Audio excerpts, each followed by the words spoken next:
মেয়েটা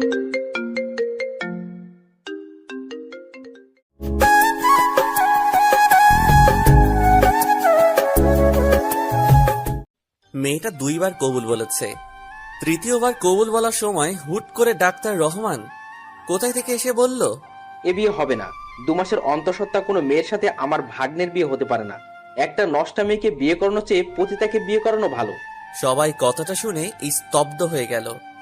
বিয়ের পিড়িতে এমন কথা শোনার জন্য মেয়েটা একদমই প্রস্তুত ছিল না। চোখ দিয়ে অশ্রুর ফোয়ারা নামতে শুরু করলো। মেয়েটার নাম কথা। কথার বাবা বলবো। কি বলছেন এসব? অন্তঃসত্ত্বা মানে? জি, আপনার মেয়ে অন্তঃসত্ত্বা, আর আপনার মেয়ের সন্তান পজিটিভ হওয়ার রিপোর্ট আমি নিজে হাতে দিয়েছি।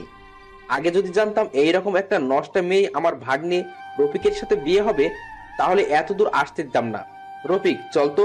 আর নয়, আমাকে আগে যদি জানাতি তাহলে এই পাপের মাটিতে আসতামই না। বিয়ের আগেই সন্তানের মা হয়ে যায়, এইরকম মেয়েদের জায়গা পতিতালয়ে হওয়া দরকার, আমাদের ঘরে নয়। বিয়ে বাড়িতে সবাই থুতু দিচ্ছে। কথা বিয়ের পিড়িতে বসে কাঁদছে। কথার চোখ থেকে টুপটাপ করে পানি পড়ছে। কথার বাবা কিছু না ভাবতে পেয়ে জিসানকে রুমে ডেকে নিল। এই ফাঁকে আমার পরিচয়টা দিয়ে নেই, আমি জিসান আহমেদ রাজ। আজকে যার বিয়ে সে আমার বসের মেয়ে। আমি তাদের কোম্পানিতে ছোট্ট একটা জব করি। এদিকে কথার বাবা আমাকে তার ঘরে নিয়ে দরজা লাগিয়ে দিয়ে যা বলল তা শোনার জন্য মোটেও প্রস্তুত ছিলাম না। বাবা রাজ, আমাকে তুমি বাঁচাও, আমার মেয়েটাকে তুমি বিয়ে করো এই মুহূর্তে। যদি বিয়ে না করো তাহলে আমার সুইসাইড করা ছাড়া আর কোনো উপায় থাকবে না।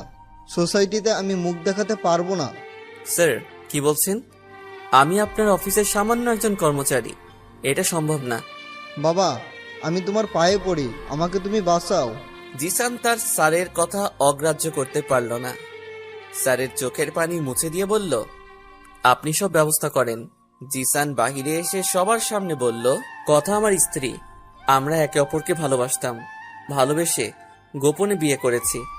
আর কথার গর্ভের সন্তানটা আমার সন্তান। সবাই আমাকে ক্ষমা করে দিবেন, কথার কোনো দোষ নেই। কথার বাবা যদি রাজি না হন সেই ভয়ে কিছু বলতে পারিনি। সবাই জিসানের দিকে তাকিয়ে আছে। হঠাৎ ঠাস ঠাস করে জিসানের গালে কে যেন চর বসিয়ে দিল। সবাই নির্বাক হয়ে গেছে। জিসান চর খেয়ে মাথা তুলে তাকাতেই দেখে অধরা। বুকের ভেতরটা ছ্যাত করে উঠল। তোর লজ্জা করে না মেয়েদের জীবন নিয়ে খেলতে? কেন একটা মেয়েকে নষ্টা বললো? সবাই জানিস তোর জন্য প্রেম করতে পারছিস, বিয়ে করতে পারছিস, সন্তান জন্ম দিতে পারছিস, তার পরিচয় দিতে এত ভয় কিসের? কথাকে কখনো কষ্ট দিবি না। কাঁদতে কাঁদতে কথাগুলো বলে চলে গেল অধরা। এদিকে আনুষ্ঠানিকভাবে বিয়েটা পড়িয়ে দিল সবার সামনে। সবার ফুলসজ্জা হয় নিজের বাড়িতে, আর জিসানের ফুলসজ্জা হবে শ্বশুর বাড়িতে। বাসর ঘরে কথা বসে আছে। রাত প্রায় 12টা। মেয়েটাকে আজ খুব সুন্দর লাগছে।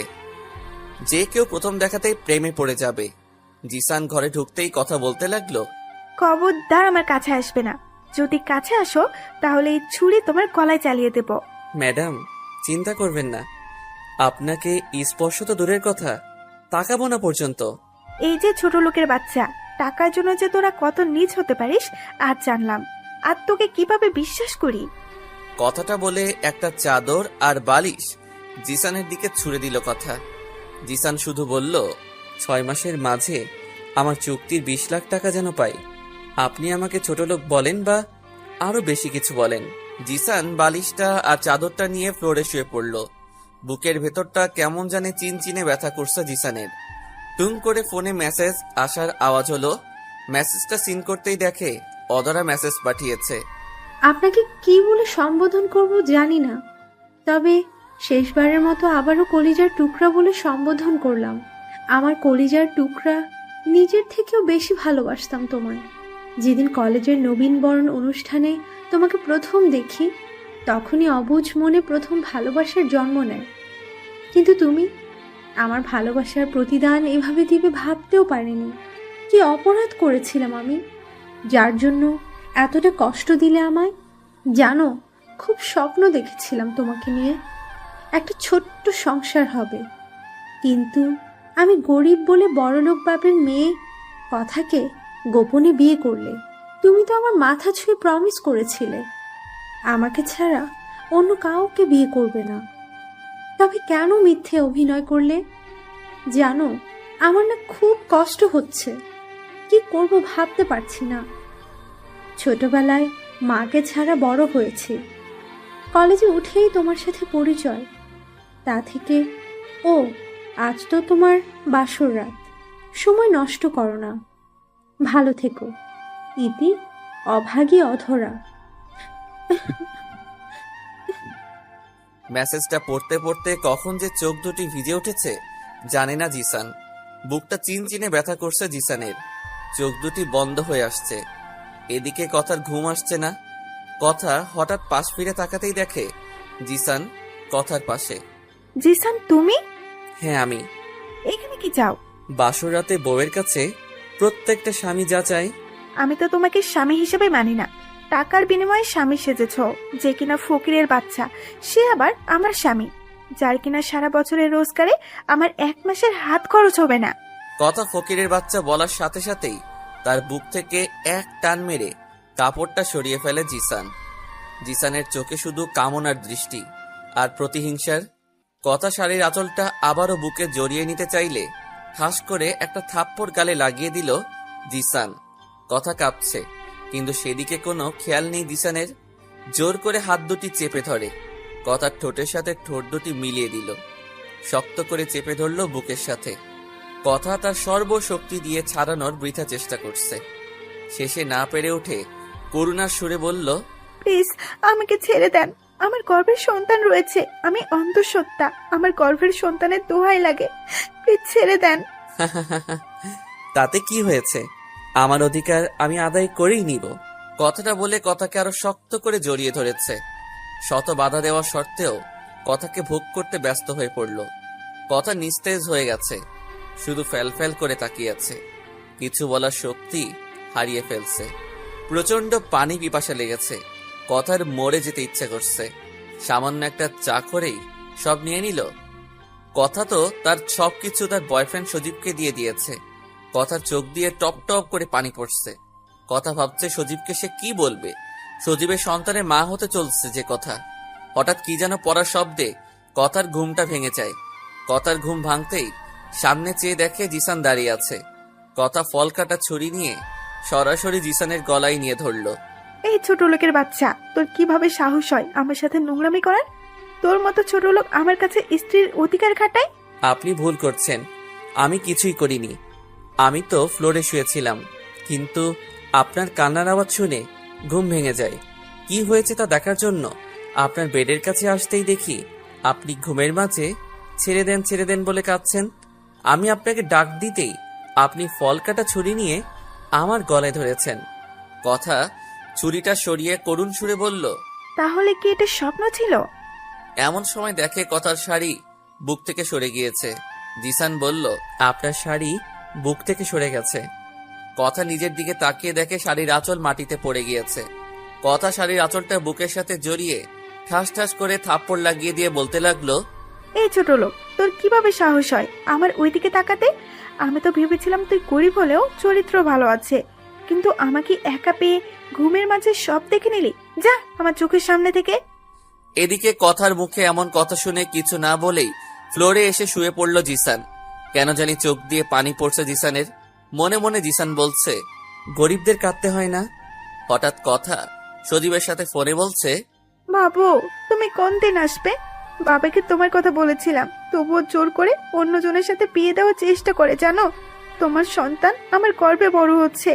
তোমার সন্তান ঠিক তোমার মতো হবে। অনেক মিস করেছি তোমাকে, খুব কাছে পেতে ইচ্ছে করছে তোমায়। একটা পাপ্পি দাও না।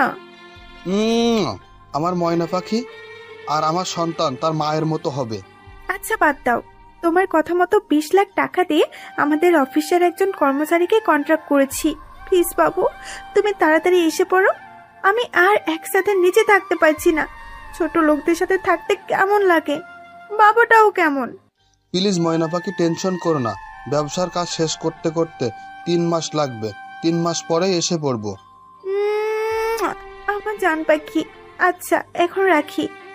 কথাগুলো শুনে মনে হচ্ছে যে লোকটার সাথে কথা বলল সজীবই কথার বয়ফ্রেন্ড, আর তারই সন্তান কথার গর্ভে। জ্বরের দাগে দুগাল লাল হয়ে গেছে। খুব মনে পড়ছে অধরার কথা। মনে হচ্ছে এখন যদি অধরাকে শক্ত করে জড়িয়ে ধরে কাঁদতে পারত জিসান। তাই মানিব্যাগ থেকে অধরার ছবিটা বের করে বুকের সাথে জড়িয়ে নিল জিসান আর বলতে লাগলো, অধরা, তুই শুনতে পাচ্ছ? আমার হৃদয়টা আজও তোমার জন্য হাহাকার করে। আমার প্রতিটা হৃদস্পন্দন তোমার নাম বলে। কি করব? বাস্তবতার নির্মম করাঘাতে আমি যে পরাজিত এক সৈনিক। এসব ভাবতে ভাবতে হারিয়ে গেল ভার্সিটি লাইফে। অধরার সাথে জিসানের দেখা হয় কলেজের নবীন বরণ উৎসবে। প্রথম দেখায় অধরার মতো জিসানও ভালোবাসে অধরাকে। তারপর দুজন দুজনকে ভালোবাসে, একসাথে পথ চলার অঙ্গীকার। কিন্তু কখনো ভাবতেই পারিনি জিসানেরই বিয়ে, জিসানেরই ভালোবাসার মানুষ দাঁড়িয়ে দেখবে। বুকের ভিতরটা চিনচিনে ব্যথা করছে। বারবার অধরার মুখটা ভেসে উঠছে জিসানের সামনে। হঠাৎ ফজরের আজান হলো। ফজরের নামাজ পড়ে কুরআন তেলাওয়াত শেষ করতেই সকাল হয়ে গেল। সকালবেলায় কাজের মেয়ে নাস্তা করার কথা বলে গেল। নাস্তার টেবিলে গিয়ে বসতেই কথা খাবার টেবিল থেকে উঠে পড়ল। উঠে পড়লে কেন? নাস্তা করবে না? কোনো 2 টাকার কর্মচারীর সাথে এক টেবিলে বসে খেতে পারবো না। কথা ভুলে যেও না, জিসান তোমার স্বামী। কিসের স্বামী? 3 বার কবুল বললেই কেউ স্বামী হয় না। স্বামী হতে হৃদয়ের একটা অনুভূতির কাজ করতে হয়।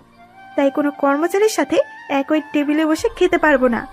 তুমি ভুলে যেও না রাজ, তোমার শুধু স্বামীই না, তোমার অপকর্মগুলো নিজের করে নেওয়া একজন মহৎ মানুষ। আর আমরা মুসলমানরা আল্লাহকে সাক্ষী রেখে 3 বার কবুল বলেই বিয়ে করে। আর এটাই পৃথিবীর সবচেয়ে বড় বন্ধন। তুমি কার সাথে কি করছো বাবা হয়ে একটিবারও জিজ্ঞেস করনি? কিন্তু জিসানকে তুচ্ছ তাচ্ছিল্য করলে তুমি আমার মেয়ে, আমি ভুলে যাব। কথা শুধু রাগে ফুলছে। হঠাৎ মোবাইলটা ক্রিং ক্রিং করে বাজছে। ফোনটা তুলে দেখলো হসপিটাল থেকে ফোন এসেছে। ফোনটা রিসিভ করে আসছি বলে বের হয়ে গেল জিসান। কথার বাবা কয়েকবার জিজ্ঞেস করলেও জরুরি কাজ বলে চলে আসলো জিসান। হসপিটালে এসে ডাক্তারকে বলল, ডাক্তার সাহেব, আপনি চিকিৎসা করেন, টাকা নিয়ে কোনো চিন্তা করতে হবে না। 6 মাসের মাঝেই সব টাকা পরিশোধ করব। আচ্ছা, আপনার বিচলিত হতে হবে না। আমরা আমাদের চেষ্টার কোনো ত্রুটি রাখবো না। ডাক্তার সাহেব, আমি কি আমার বোনটাকে দেখতে পারি? হ্যাঁ, অবশ্যই। ডাক্তারের কাছ থেকে বিদায় নিয়ে 222 নাম্বার বেডটাতে যেতেই বুকটা ধক করে উঠল জিসানের। বিছানায় শুয়ে আছে জিসানের একমাত্র বোন। ঘুম থেকে উঠেই যার মুখটা দেখতো জিসান, কিন্তু আজ কতদিন ধরে বোনটার মুখটা দেখে না। মুখটা মলিন হয়ে গেছে। এদিকে রিতার মাথার কাছে যেতেই বলে উঠল, ভাইয়া, ও ভাইয়া, খেয়েছো তুমি? হ্যাঁ রে পাগলি, খেয়েছি। তুই খেয়েছিস? তুমি জানো না, তুমি যদি দিনে একবার এসে খাওয়াইয়ে না দাও তাহলে আমি খাই না। ভাইয়া, তোমার গালে কিসের দাগ এগুলো? না রে, কিছু না, রোদ পড়েছে তো, তাই রোদে গালটা লাল হয়ে গেছে। হসপিটালের মামাকে কিছু খাবার আনতে পাঠালো জিসান। ভাইয়া, একটা কথা বলি। বল, কি বলবি? ভাইয়া, তোমার বুকে নিবা? একটু খুব যেতে ইচ্ছে করছে, যদি আর কোনোদিন যেতে না পারি। আচ্ছা ভাইয়া, আমি বাঁচবো তো? এই পাগলি, কি বলছিস এসব? তোর কিচ্ছু হবে না। তুই যে আমার কলিজা, কলিজা ছাড়া মানুষ বাঁচে? আয় বুকে আয়। রিতাকে শক্ত করে বুকের সাথে জড়িয়ে ধরল জিসান। চোখ থেকে টপ টপ করে পানি গড়িয়ে পড়ছে। আজ থেকে মাসখানেক আগে রিতা কলেজ থেকে বাসায় ফিরছিল, কিন্তু বাসার আসার আগেই পথের মাঝে সেন্সলেস হয়ে যায়। তারপর ডাক্তারের কাছে নিলে পরীক্ষা নিরীক্ষা করে তারা বলে জিসানের কলিজার টুকরো বোনটার নাকি ব্রেন টিউমার হয়েছে। বোনটাকে বাঁচাতে হলে অপারেশন করাতে হবে। সব মিলিয়ে 10 লাখ টাকা খরচ হবে। কথাটা শুনেই মাথায় আকাশ ভেঙে পড়ল জিসানের। পৃথিবীটা মুহূর্তেই এলোমেলো হয়ে গেল। বুকের ভেতরটা ফেটে কান্না আসছিল। তবুও ডাক্তারকে বলল, আমি সব ম্যানেজ করছি, আমার বোনের চিকিৎসা সব ব্যবস্থা করেন। নতুন চাকরিতে ঢুকেছে জিসান। 20,000 টাকা মাসিক বেতনে শহরে কি হয়? যে কয়েকটা জমানো ছিল সব হসপিটালে জমা দিয়ে দিয়েছে। ভাবছে কি করব। ভাবলো কিডনি দিবে, যেই ভাবা সেই কাজ। কিন্তু কিডনি ডোনেট করার কথা বলার সময় কথা ম্যাডাম শুনে তার কন্ট্রাক্ট হাজবেন্ড হওয়ার জন্য অফার করে এবং সব বুঝিয়ে বলে দেয়। তারপর সবকিছু তার প্ল্যান মাফিক হয়। এই ভাইয়া, তুই কাঁদছিস কেন? জানিস না তোর বোন তোর কান্না সহ্য করতে পারে না? একদম কাঁদবি না। এখন এভাবে কাঁদছিস কেন? আমি কি মরে গেছি?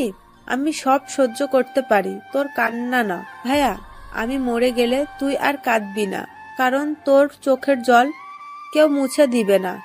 আমি মরে গেলেও দেখিস আমার আত্মা তোকে ভাইয়া বলে ডাকবে।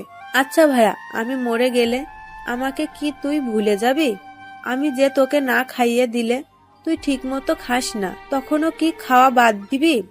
জানিস ভাইয়া, মা বাবার আদর পাইনি, কিন্তু তুই আমাকে মা বাবার চেয়েও কম আদর করিসনি। তোকে ছেড়ে যেতে খুব কষ্ট হবে রে ভাইয়া, আমার না খুব কষ্ট হচ্ছে, আমাকে বাঁচা ভাইয়া। কথাটা বলে আর কোনো কথা বলছে না। এই রিতা বোন, আমার কলিজার টুকরা, আমার কথা বল। তোকে যে কথা বলতেই হবে, তোর জন্যই আমি আমার ভালোবাসাকে বিক্রি করেছি। ডাক্তার, ও ডাক্তার, কোথায় প্লিজ দেখেন, আমার কলিজার টুকরা কথা বলছে না। ভয়ের কিছু নেই, সেন্সলেস হয়ে গেছে। তবে একটা বিষয় হলো, যত তাড়াতাড়ি পারেন অপারেশন করে নিতে হবে, তা না হলে বড় কোনো ধরনের দুর্ঘটনা ঘটে যেতে পারে। আচ্ছা ডাক্তার সাহেব, আপনি টাকা নিয়ে কোনো চিন্তা করবেন না, আমি সবকিছু ম্যানেজ করে ফেলবো। আজ তাহলে আসি। রিতার কপালে আলতো করে একটা চুমু দিয়ে এসে পড়ল জিসান। বাসায় আসার পর কথার বাবা বলল, কোনো সমস্যা ছিল? কোথায় গিয়েছিলে? না স্যার, এক ফ্রেন্ডের সাথে কিছু দরকার ছিল। আচ্ছা, রুমে যাও। জিসান রুমে ঢুকতেই কে যেন ধাক্কা দিয়ে বিছানায় ফেলে দিয়ে বুকের উপর শুয়ে পড়ল। যেই দেখে অধরা। এই অধরা, পাগল হয়েছো? কি করছো? হ্যাঁ, আমি পাগল, তবে শুধু তোমার জন্য। আমি তোমাকে ছাড়া সত্যি মরে যাব। প্লিজ তোমার বুকে একটু আশ্রয় দাও। কথাটা বলে বুকে মুখ লুকাতে চাইল। এদিকে অধরাকে ধাক্কা দিয়ে বুকের উপর থেকে সরিয়ে বলল, কি করছো সব? ভুলে যেও না আমি তোমার বান্ধবীর স্বামী। জানি না তুমি কার স্বামী, আমি জানি আমি তোমাকে ভালোবাসি। কি অপরাধ ছিল আমার? তুমি বলতে পারলা না আমার শরীর দরকার, আমি তাই দিতাম। কিন্তু তুমি কথার সাথে ডেট করেছো, সাথে কথার গর্ভে তোমার বাচ্চা। আমি এসব সহ্য করতে পারছি না, খুব কষ্ট হয় আমার। পৃথিবীতে কোনো মেয়েই তার ভালোবাসার মানুষকে অন্যের বুকে সহ্য করবে না। আমি এসব ভাবতে নিঃশ্বাস বন্ধ হয়ে আসে। আজ গরিব বলে কি তুমি আমার ভালোবাসাকে কথার ভালোবাসার কাছে বিক্রি করে দিলে? প্লিজ তোমার পায়ের নিচে একটু জায়গা দাও। আমি গরিব হতে পারি, আমার ভালোবাসা সত্যিই পবিত্র। আমি তোমাকে চাই, সত্যি তোমাকে ছাড়া বাঁচবো না। প্লিজ তোমার বুকে নাও। এ অধরা, কি করছো? পা ধরছো কেন? এটা হয় না, তুমি যা চাচ্ছ তা সম্ভব না। আমার হৃদয়ে তোমার কোনো স্থান নেই। আমার হৃদয় সবটা জুড়েই কথার বসবাস। শোনো, আমি কথাকে ভালোবাসি। তোমার কি আছে? কথা দেখতে যেমন সুন্দরী তেমনি সম্পদশালী। প্লিজ আমাকে বিরক্ত করে আর কষ্ট দিবে না। তোমার জন্য চাই না আমার সুখের সংসারটা নষ্ট হোক। কথাটা বলতে গিয়ে জিসানের মনে হলো কলিজাটা টেনে ছিঁড়ে বের করে দিল। চোখ দিয়ে পানি পড়বে পড়বে ভাব, হৃদয়টা ফেটে যাচ্ছে।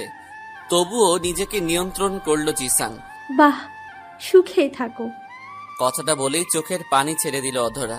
জানো জিসান, আমি কখনোই ভাবতে পারিনি তুমি আমার সাথে ভালোবাসা নিয়ে এমন ঘৃণ্য অভিনয় করবে।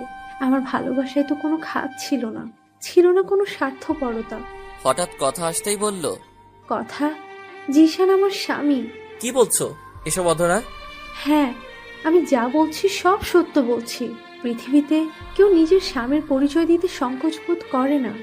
আমি মিথ্যা বলিনি। প্লিজ অধরা, এভাবে মিথ্যা বলো না। কেন মিথ্যা বলছো?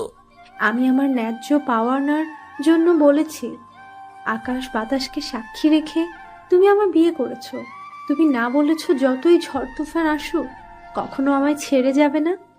কিন্তু কেন করলে এসব? তুমি জানো না কতটা আমায় ভালোবাসো। অধরা প্লিজ চলে যাও, আমার একটা সম্মান আছে এই বাড়িতে। আমি তোমাকে না নিয়ে যাব না। কথা আমি সব সত্যি বলছি, বিশ্বাস করো। কথা প্লিজ বিশ্বাস করো, অধরা সব মিথ্যা বলছে। তুমি চুপ করো, আমি অধরাকে চিনি। অধরা আমার ছোটবেলার ফ্রেন্ড। অধরার বাবা ছিল আমার হোম টিউটর।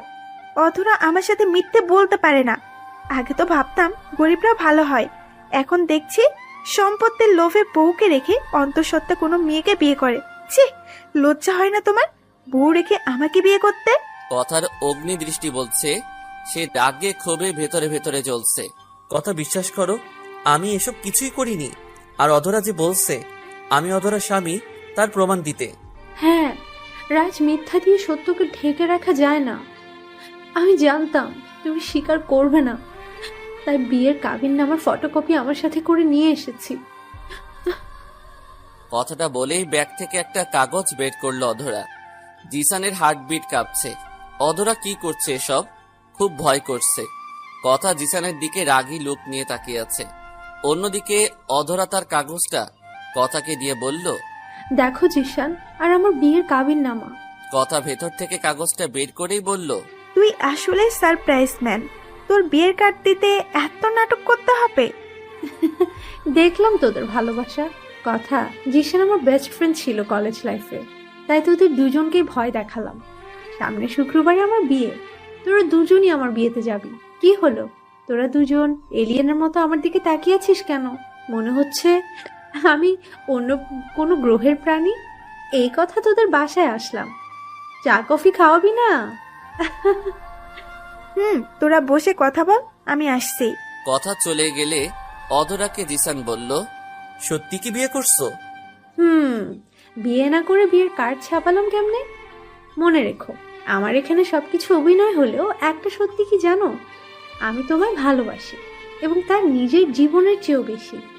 তা খুব তাড়াতাড়ি প্রমাণ পেয়ে যাবে। জানো, খুব ইচ্ছে করে তোমাকে জড়িয়ে ধরে বলতে যে তুমি শুধু আমার, কিন্তু আজ তোমার আর আমার মাঝে একটা বিশাল বড় দেয়াল দাঁড়িয়ে আছে। ভালো থেকো, কখনো আমার জন্য কষ্ট পেও না। তোমার থেকে দূরে গেলেও আত্মাটা তোমার পিছু ছাড়বে না। অধরার কথা শুনে চোখ থেকে টপ টপ করে পানি পড়ছে। হৃদয়ে রক্তক্ষরণ হচ্ছে জিসানের। কষ্টে দম বন্ধ হয়ে আসছে। মন চাচ্ছে অধরাকে শক্ত করে বুকের সাথে জড়িয়ে ধরে বলি, তুমি শুধু আমার পুরোটা হৃদয় জুড়েই তোমার বসবাস। কিন্তু বাস্তবতার কাছে আজ আমি নির্বিকার। চোখের জল মুছাই যে আমার একান্ত কর্তব্য। নিজের কলিজার টুকরাকে এতটা কষ্ট দিলাম। অধরার মুখের দিকে তাকানোর শক্তি জিসানের নেই। কাজলগুলো চোখের পানির সাথে লেপটে গেছে। কথা চা করে নিয়ে আসলে চা খেয়ে অধরা আবারও বলল, জিশান, আপনি আর কথা অবশ্যই আসবেন। কথা, তুই আর তোর হাজবেন্ডকে ছাড়া আমি কিন্তু কবুল বলতাম না। কথাটা শুনে বুকটা ছ্যাত করে উঠল জিসানের। অধরা চলে গেল। সেদিন রাতে আর ঘুম হলো না জিসানের। অধরার কথা বারে বারে মনে পড়ছে। অধরার ছবিটা বুকে জড়িয়ে রেখেছে জিসান। অন্যদিকে কথা তার বয়ফ্রেন্ড সজীবের সাথে কথা বলছে। কি আজব দুনিয়া, মনটা কেমন ছটফট করছে। এদিকে দেখতে দেখতে অধরার বিয়ের দিন এসে গেল। কথা আমাকে রেখেই চলে গেল। যাওয়ার সময় বলে গেল, কোনো 2 টাকার ছোট লোককে আমার সাথে নিয়ে যায় না। এদিকে বিয়ে বাড়িতে পা দেওয়ার সাথে সাথেই বুকটা চিনচিনে ব্যথা করছে। আজ অধরাকে একদম নীলপরীর মতো লাগছে। খুব সুন্দর লাগছে।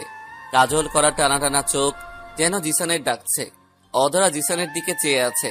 তার চোখ বলছে, জিশান, আমি তোমাকে ভালোবাসি, সত্যি তোমাকেই লাগবে আমার। কিন্তু আমি যে আমার ভালোবাসাকে নীরবে বুকের মাঝে দাফন করে ফেলেছি। অন্যদিকে বিয়ের অনুষ্ঠান হচ্ছে। এক পর্যায়ে অধরা তার এক বান্ধবীকে ইশারা দিয়ে বলল জিসানকে যেন গান গাইতে বলে। মেয়েটা তাই করলো। এদিকে জিসান কি করব ভাবতে পারছি না। যেতে চাচ্ছে না। পেছন থেকে কথা বলে উঠল, এখন আপনাদের সামনে গান গাইবে অধরার বেস্ট ফ্রেন্ড জিসান। জিসানের হাতে গিটারটা উল্টো করে ধরতেই সবাই হেসে দিল। একজন বলেই ফেলল, আপনি গান গাইবেন না জোকার হবেন? গিটার না বাজাতে পারলে নেমে পড়েন স্টেজ থেকে। সবার মাঝে হাসির রোল পড়ে গেল। কথার দিকে তাকিয়ে দেখি তাচ্ছিল্যের হাসি দিচ্ছে। জিসান মুচকি হেসে অধরার দিকে তাকিয়ে গিটারের টিউন তুলতেই সবাই চুপ হয়ে গেল। জিসানের পছন্দের একটা গান গাইতে শুরু করলো। গানটা শেষ করতেই সবাই হাততালি দিতে লাগলো। সবাই মুগ্ধ নয়নে তাকিয়ে আছে। কথার পাশ থেকে কয়েকটা মেয়ে এসে বলল, সত্যি আপনি খুব সুন্দর গান করেন। আপনার গানের প্রেমে পড়ে গেছি। আপনি কি আমার বন্ধু হবেন? এইদিকে কথার দিকে তাকিয়ে দেখে হাসি মাখা মুখখানা বাংলার 5 হয়ে গেছে। হঠাৎ বরের আশাতে সবাই গেটে চলে গেল। জিসান একটু দূরে দাঁড়িয়ে অধরার দিকে তাকিয়ে আছে। অধরার চোখ দিয়ে টপ টপ করে পানি পড়ছে। বুঝছে না কেন কাঁদছে। মা বাবাকে ছেড়ে যাবে হয়তো সেই জন্য কাঁদছে। তবে জিসানের কেন এত কষ্ট হচ্ছে? জিসান তো জিসানের ভালোবাসার মানুষকে নিজ থেকে দূরে সরিয়ে দিয়েছে। একটু পরেই অধরার বর আসলো। বরটা অনেক সুন্দর দেখতে। অধরাকে কবুল বলতে বলছে। এদিকে জিসানের কলিজাটা ফেটে যাচ্ছে। নিজের ভালোবাসার মানুষের বিয়ে নিজ চোখে দেখতে হবে কখনো ভাবতে পারিনি। এদিকে অধরা কবুল বলছে না। জিসান চোখ বন্ধ করে আছে। হঠাৎ অধরা মঞ্চে শুয়ে পড়ল। একজন চিৎকার দিয়ে বলল, অধরা বিষ খেয়েছে। কথাটা শুনতেই পায়ের নিচ থেকে মাটি সরে গেল। সবাই অধরাকে নিয়ে হসপিটালে গেল। ডাক্তার অধরার মুখে অক্সিজেন মাস্ক লাগিয়ে রেখেছে। আঙ্কেল আন্টি কাঁদছে। অধরার ছোট বোন সাথী জিসানকে একটা চিঠি এনে হাতে ধরিয়ে দিল। চিঠি কেন দিচ্ছ? ভাইয়া, আপু আমাকে বিয়ের দিন চিঠিটা দিয়েছে আপনাকে দেওয়ার জন্য। আচ্ছা, তুমি যাও। চিঠিটা নিয়ে হসপিটাল থেকে বের হয়ে সোজা বাসায় চলে আসলো। পা দুটো আর চলছে না। বাসায় আসতেই কথা আর কথার বাবার মাঝে ঝগড়া শুনতে পেল জিসান। বুঝতে পারলো ঝগড়ার কারণ জিসান। কথা এক পর্যায়ে বলেই ফেললো, কোনো ছোট লোকের সাথে এক রুমে রাত কাটাতে পারবো না। তুই ভুলে যাস না জিসান তোর স্বামী। আল্লাহর পবিত্র কালামে সাক্ষী রেখে জিসানকে বিয়ে করেছিস। বাবা, আমি এই বিয়ে মানি না। চুপ, আর একটাও কথা না। অনেক হয়েছে। মন চাইলে আমার বাসাতে থাকবি, মন না চাইলে বের হয়ে যাবি। কথা আর কিছু না বলে কাঁদতে কাঁদতে রুমে চলে গেল। জিসান সবকিছু শুনেও না শোনার ভান করে উপরে চলে গেল। রুমে ঢুকতেই বুঝতে পারলো কথা সজীবের সাথে কথা বলছে। হ্যালো বাবু, তুমি কবে আসবে? এই মাসে আসবো। আর যত তাড়াতাড়ি পারো ওই ছেলেটাকে ডিভোর্স দিয়ে দাও। বাবু, আমি আর পারছি না, তোমাকে প্রতিটা মুহূর্তে মিস করছি। আমার জানেমান আমাকে মিস করবে না, কে মিস করবে? জিসান মাঝরাতে বেলকনিতে দাঁড়িয়ে হালকা নিয়ন আলোর নিচে চিঠিটার ভাঁজ খুলল। চিঠিটা খুলতেই বুকটা মোচড় দিয়ে উঠল। প্রিয়, মরুর বুকে বৃষ্টির ফোঁটা, কেমন আছো? আশা করি ভালোই আছো। আজ আমার বিয়ে। বিয়েটা হওয়ার কথা ছিল তোমার সাথে, কিন্তু তুমি কথাকে বিয়ে করে নিলে। তোমাকে শপথ করেছিলাম যদি বউ সাজি তাহলে তোমার বউ সাজবো। তাই মৃত্যুকে বেছে নিলাম। জানো, খুব কষ্ট হচ্ছে। তোমাকে দেখতে খুব ইচ্ছে করছে। সত্যি, তুমি আসবে তো আমার বিয়ে বাড়িতে? তোমাকে মন ভরে শেষ দেখা দেখবো। হৃদয়ের রং তুলি দিয়ে তোমার ছবি আঁকবো। তোমাকে কেড়ে নিলেও তোমার ছবিটাকে আমার হৃদয় থেকে কেউ কেড়ে নিতে পারবে না। হে প্রিয়তমিশু, জানো আজ আমাকে কত সুন্দর করে সাজিয়েছে। আমি তো এভাবে সাজতে চেয়েছিলাম শুধু তোমার জন্য, কিন্তু আজ আমাকে সবাই সাজিয়েছে অন্য কারোর জন্য। তুমি পারলেও আমি পারবো না তোমার জায়গায় অন্যকে বসাতে। তাই মৃত্যুকে সাদরে আলিঙ্গন করে নিলাম। যেদিন আমি মরে যাব, ভুল করেও আমার লাশের কাছে যেও না। আমার আত্মাটাও হয়তো তোমাকে দেখে পাগল হয়ে যাবে। জানো, খুব ইচ্ছে করছে তোমার সাথে বাঁচতে, কিন্তু যে জীবনে তোমাকে পাবো না সেই জীবন রেখে কি করব? এই, তুমি কাঁদছো কেন? একদম কাঁদবে না। গরিব মেয়েদের জন্য কাঁদতে হয় না। আমার জন্য কষ্ট পাবে না। রোজ সন্ধ্যায় সন্ধ্যা প্রদীপ হয়ে মিটিমিটি জ্বলবো, আর তুমি দেখবো। তুমি একটু সন্ধ্যা তারাদের দিকে তাকিও, দেখবে দূর আকাশ থেকে বলবে, ভালোবাসি, বড্ড ভালোবাসি। ভালো থেকো সবসময়। ইতি, ঝরা ফুল। চোখ থেকে অঝরে জল গড়িয়ে পড়তে লাগলো। হৃদয়টা চূর্ণ বিচূর্ণ হয়ে যাচ্ছে। চিৎকার করে কাঁদতে ইচ্ছে করছে। রাতটা নির্ঘুম কাটলো। পরের দিন সকালে মোবাইলের ক্রিং শব্দে ঘুম ভাঙলো। ফোন ধরতেই ওপাশ থেকে ডাক্তার উজ্জ্বল বলল, আপনার বোনের ইমিডিয়েট অপারেশন করা লাগবে, তাই 5 লাখ টাকা নিয়ে রাতের মাঝে দেখা করেন। আচ্ছা, আপনারা সব রেডি করেন, টাকার চিন্তা করতে হবে না। ফোনটা কেটেই গভীর চিন্তায় পড়ে গেল জিসান। এখন যদি টাকা না পায় তাহলে নিজের কলিজার টুকরা বোনটাকে বাঁচাতে পারবে না জিসান। জিসানের বোনটাই যে জিসানের পৃথিবী। সবকিছু অন্ধকার লাগছে। ভাবলো ম্যাডামের কাছে চেয়ে দেখবে। এদিকে ফ্রেশ হওয়ার জন্য ওয়াশরুমে ঢোকার সাথে সাথে এক করে একটা চিৎকার দিল কথা। জিসান কথাকে ওই অবস্থায় দেখে একটা চিৎকার দিয়ে এক দৌড়ে রুমে এসে পড়লো। কিছুক্ষণ পর কথাকে দেখলো একটা টাওয়েল পেঁচিয়ে রাগে হনহন করে জিসানের কাছে এসেই বলল, এই ছোট লোকের বাচ্চা, তোর এত চরিত্র খারাপ কেন? ওয়াশরুমে না বলে ঢুকে পড়েছিলি কেন? ম্যাম, সত্যি আমি জানি না। ওয়াশরুমে আপনি ছিলেন, আর ওয়াশরুমের দরজা লক করা ছিল না। আমি কিছু দেখিনি। প্লিজ আপনি ভয় পাবেন না। তোর লজ্জা করে না? একটা মেয়ের সরলতার সুযোগ নিয়ে তার সবকিছু দেখে নাও, আবার বলছিস ভয় পাবেন না? তোদের মায়ের ঠিক নেই। চুপ করবেন বলে কথার দিকে তাকাতেই দেখছে কথার টাওয়াল মাটিতে পড়ে গেছে। কথা যখন জিসানের গালে চড় দিতে আসছে তখনই তার গা থেকে টাওয়েল খুলে যায়। জিসান চোখ দুটি ধরে ফেলল। এই লুচ্চা, চোখ বন্ধ করলি কেন? ম্যাম, আপনার টাওয়েল মাটিতে। কথাটা বলার সাথে সাথেই কথা মাটির দিকে তাকিয়ে দেখে তার টাওয়েল গায়ে নেই। এক চিৎকার দিয়ে টাওয়েলটা শরীরের সাথে জড়িয়ে চলে গেল। জিসান সোফাতে বসে আছে আর ভাবছে এতগুলো টাকা রাতের মাঝে কিভাবে ম্যানেজ করবে। যদি টাকা ম্যানেজ করতে না পারি, কলিজার টুকরা না, আমি কি ভাবছি। হঠাৎ নীল শাড়িতে একটা পরি আসলো। জিসান তাকিয়ে দেখে কথা। এই জিসান, তোমাকে একটা কথা বলি। জি ম্যাম, বলেন। সত্যি কি আমার সব দেখে ফেলেছো? ম্যাম, আপনার শরীরে যা আছে তাই দেখেছি। এই ছোট লোক, এখন আমার কি হবে? সব দেখে নিয়েছিস। আমি তো ভাবছিলাম গরিব হলেও তুই সবার মতো না। ম্যাম, ভয় পাবেন না। আপনি যা ভাবছেন তার কিছুই হয়নি। আর ইসলামিক দৃষ্টিতে আপনি আমার স্ত্রী। চুপ করবি? কবুল বললেই বউ হওয়া যায় না। ম্যাডাম, একটা কথা বলার ছিল। বল। ম্যাম, আমার 5 লাখ টাকা লাগবে আজকেই। জানতাম তোদের মতো মানুষদের টাকা ছাড়া আর কোনো কথা থাকে না। এই বলে লকার থেকে 5 লাখ টাকা দিয়ে এসে ফ্লোরে ঢিল দিয়ে বলল, যা, হামা করে দিয়ে টাকা নিয়ে আয়। কুকুর যেমন করে খাবার খাইস সেভাবে। এটা তো শাস্তি। আমার সব দেখে নিয়েছিস। কি হলো, ফ্যাল ফ্যাল করে তাকিয়ে আছিস কেন? ঠাস করে ফ্লোরে বসে পড়ল জিসান। টাকাগুলো যখন নিল তখন কথার মুখে দেখে তাচ্ছিল্যের হাসি। জিসান জানে না ধনীরা গরিবদের সাথে এমন করে কেন। চোখের পানি লুকিয়ে রেখেছে। টাকাগুলো নিয়ে হসপিটালের পেট করলো। বাসায় আসার আগে অদরাকে দেখতে গেল। অদরার বেডে যাওয়ার আগেই বুকটা কেঁপে উঠল। মুখে অক্সিজেন মাস্ক লাগানো, মায়াবী মুখটা কেমন মলিন হয়ে গেছে। চাঁদ মাখা মুখটা অমাবস্যার অন্ধকারে ঢাকা পড়ে গেছে। কত অজস্র স্মৃতি ভেসে উঠছে চোখের পাতায়। কত স্বপ্ন দেখেছিল অদরাকে নিয়ে। আল্লাহ কোন খেলা খেলছে জিসানের সাথে। চোখের পানি মুছে চলে আসলো বাসায়। বাসায় আসতে দেখতে পেল কথা ফোনে কথা বলছে। সত্যি তুমি দেশে আসছো? আমার ময়না পাখির জন্য যে আমার আসতেই হবে। আমি যে ময়না পাখিকে বড্ড বেশি ভালোবাসি। জানো, তোমাকে খুব কাছে পেতে ইচ্ছে করছে। খুব মিস করছি তোমায়। তুমি কি ছোট লোকটাকে ডিভোর্স দিয়ে ফেলেছো? না, বাবাকে ম্যানেজ করে দিয়ে দেবো। তুমি টেনশন করো না। তুমি তাড়াতাড়ি আসো। এখন রাখি ময়না পাখি। কথা শেষ হলে রুমে ঢুকতেই কথা বলল, আমাকে ডিভোর্স দিবে কয়েক মাসের মাঝেই। জিসান কথাটা শুনে মনে মনে বলল, বিয়ে শাদী এদের কাছে খেলনা মনে হয়। কি কথা কানে গিয়েছে? তোর কথা মতো কন্ট্রাক্টের টাকা দিয়েছি। ডিভোর্সের সাথে সাথে বাকি টাকাটাও পেয়ে যাবি। তবে সত্য হলো, বাবা যেন না জানতে পারে আমি ডিভোর্স দিতে বলেছি তোমায়। জি আচ্ছা। পরের দিন কথাকে দেখলো সাজুগুজু করে বের হচ্ছে। কাজের মেয়েকে বলল কথা পার্টিতে যাচ্ছে। বাধা দিতে চেয়েও পারল না। কথা সন্ধ্যায় বের হয়ে গেলে হসপিটালে চলে গেল। রিতাকে দেখার জন্য মনটা ব্যাকুল হয়ে যাচ্ছে। বাসা থেকে বের হয়ে সিএনজি করে হসপিটালে চলে গেল। ভাইয়া, কেমন আছো তুমি? অনেক ভালো আছি।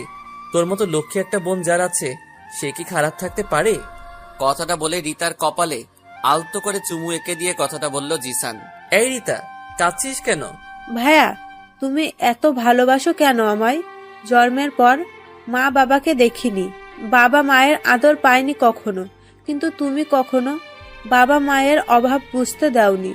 ভাইয়া, আমার মনে হয় আমি বাঁচবো না। ভাইয়া, আমি মরে গেলে আমার কি ভুলে যাবে? চুপ করবি পাগলি। তুই মরে গেলে আমি বাঁচবো কার জন্যে? তুই যে আমার বেঁচে থাকার একমাত্র অবলম্বন। আমার লক্ষ্মী বোন আমার।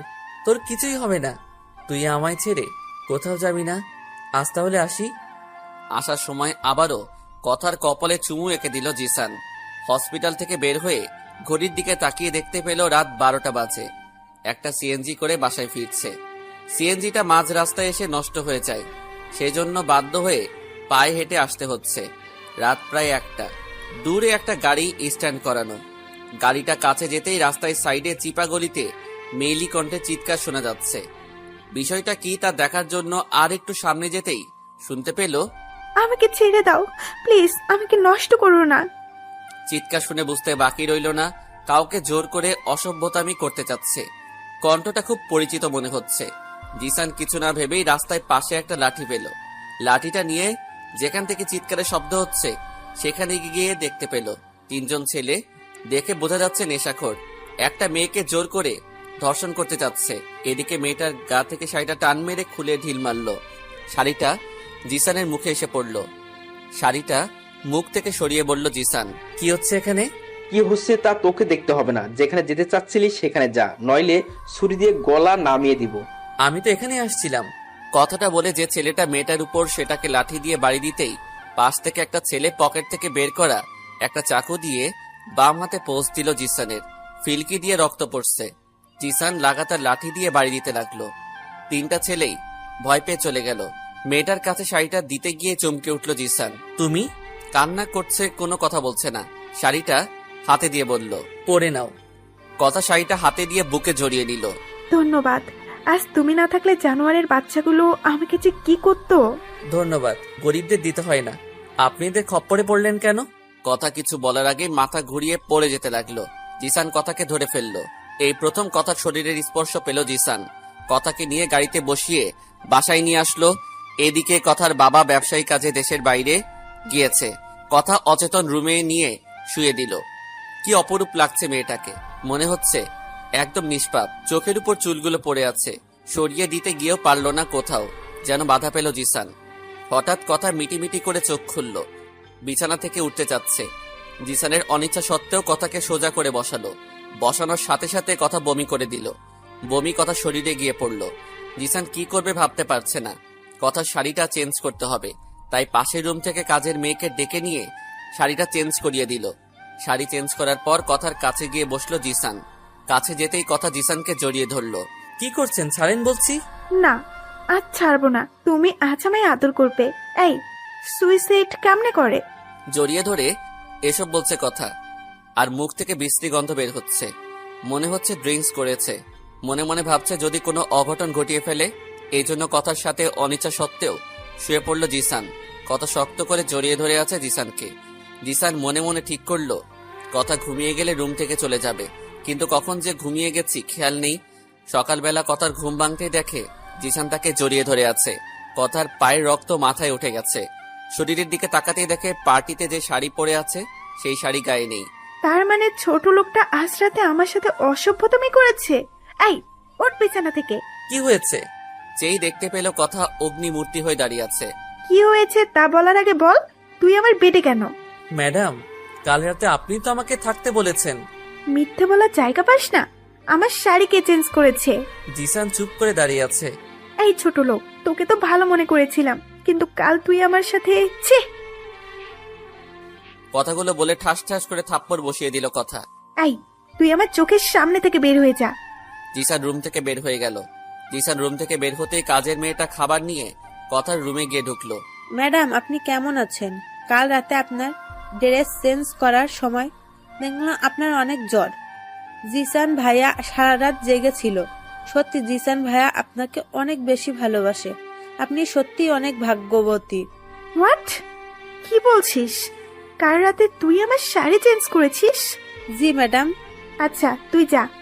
কাজের মেয়েটা চলে গেলে কথার কাছে কাল রাতের কথাটা মনে পড়তেই কথার শরীর শিউরে ওঠে। কথা মনে মনে ভাবছে, কাল যদি জিসান না থাকতো তাহলে আমার যে কি হতো। না, চরমালাটা ঠিক হয়নি। কথা জিসানের রুমে গিয়ে দেখলো জিসান ডায়েরির মাঝে কি যেন লিখছে। কথাকে দেখে জিসান ডায়েরিটা বন্ধ করে দিল। সরি জিসান, কিছু মনে করো না। না ম্যাডাম, সরি বলতে হবে না। এই নাও 50,000 টাকা।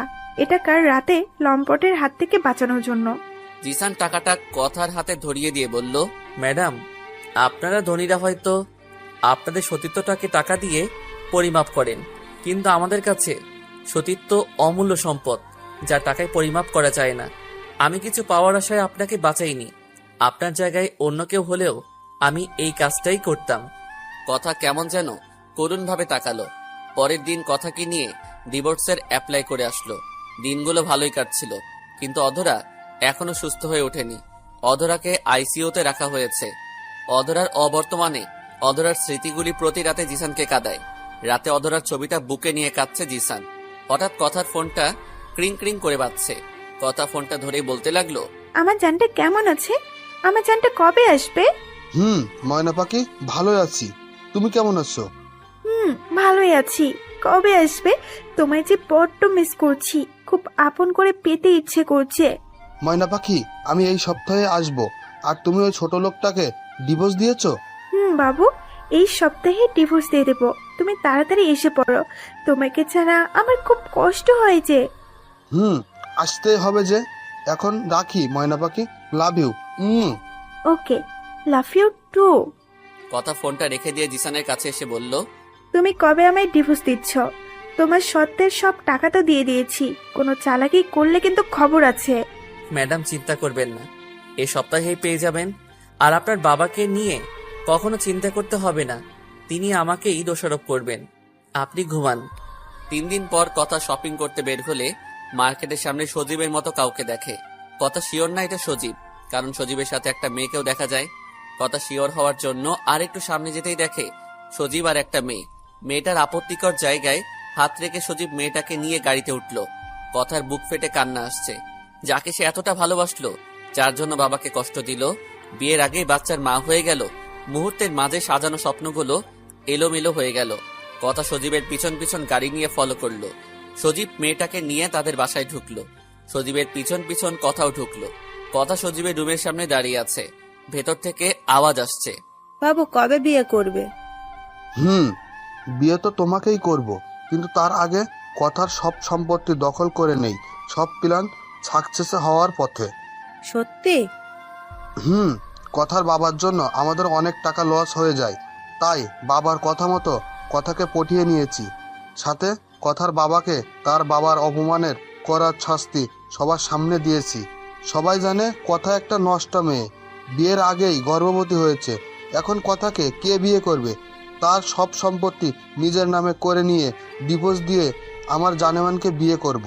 কথা সজীবের জঘন্য কাহিনী শুনে নিজের কানকে বিশ্বাস করতে পারছে না। এগি তার ভালোবাসা সজীব, যাকে নিজের সর্বস্ব বিলিয়ে দিয়েছে। কথার 2 চোখ বেয়ে পানি পড়ছে। বুকের ভেতর থেকে হৃৎপিণ্ডটা কেউ মনে হয় কেড়ে নিচ্ছে। কথা আর থাকতে পারছেন না বিশ্বাসঘাতকের বাড়িতে। বাম হাতে চোখটা মুছে দৌড়ে বের হয়ে গেল। বাসায় এসেই দেখে জিসান তার কাপড় চোপড় ব্যাগে ভরছে। হাতে একটা কাগজ দেখা যায়।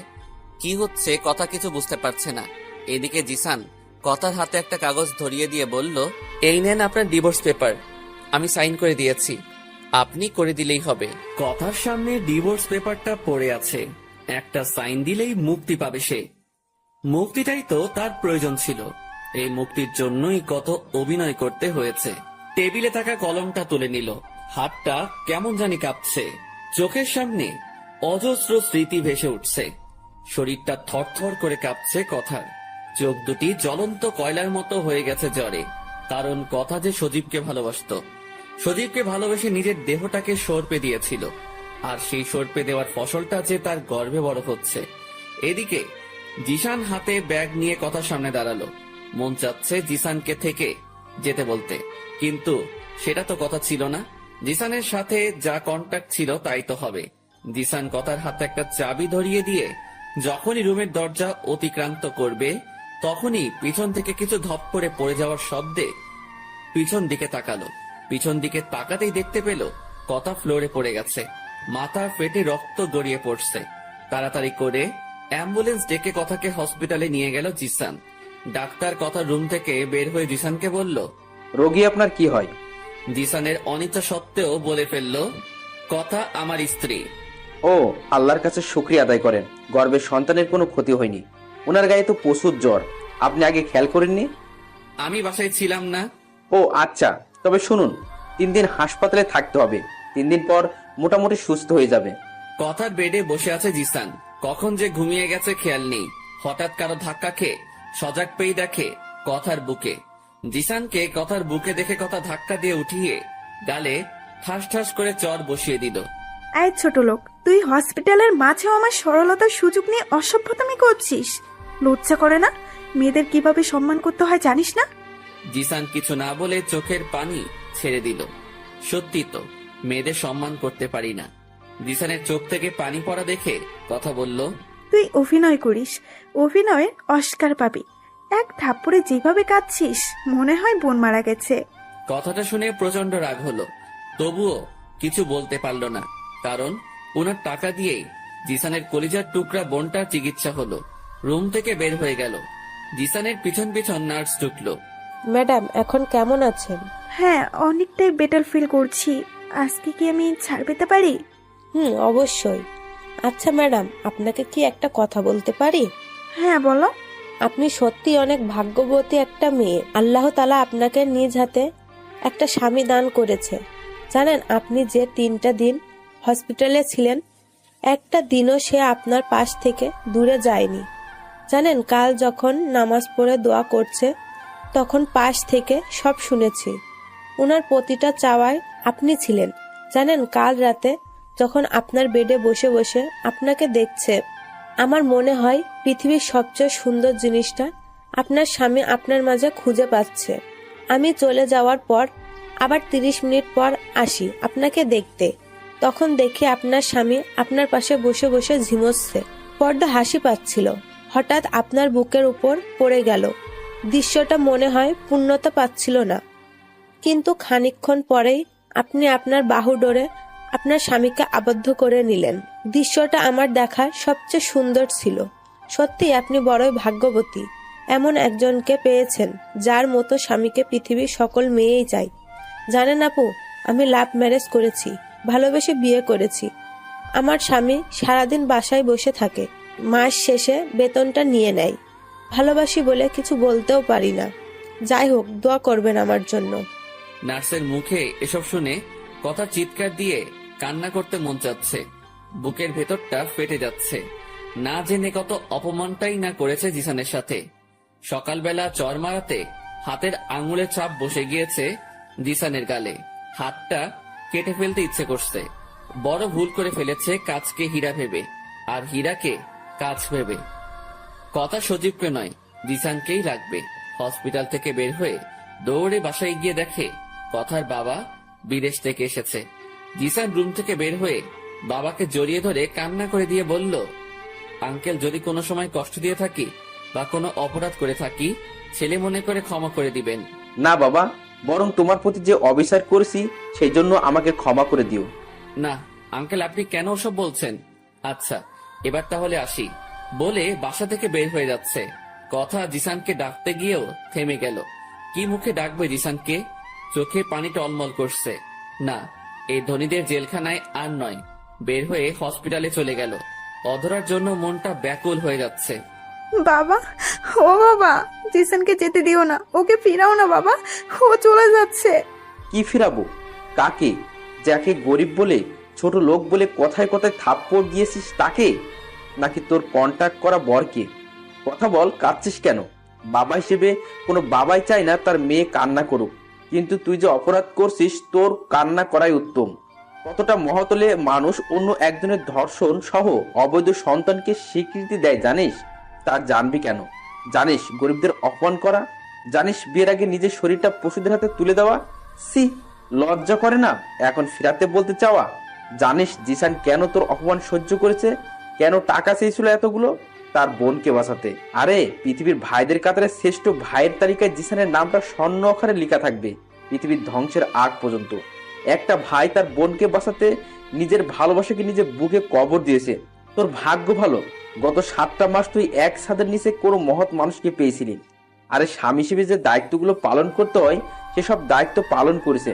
তোর অসুস্থের সময় যে মানুষটা দুটো চোখের পাতা এক করেনি তাকে তুই শুধু কষ্টই দিয়েছিস। আমি বিদেশ থাকলেও তোর প্রতিটা কর্মকাণ্ডের খবর রেখেছি।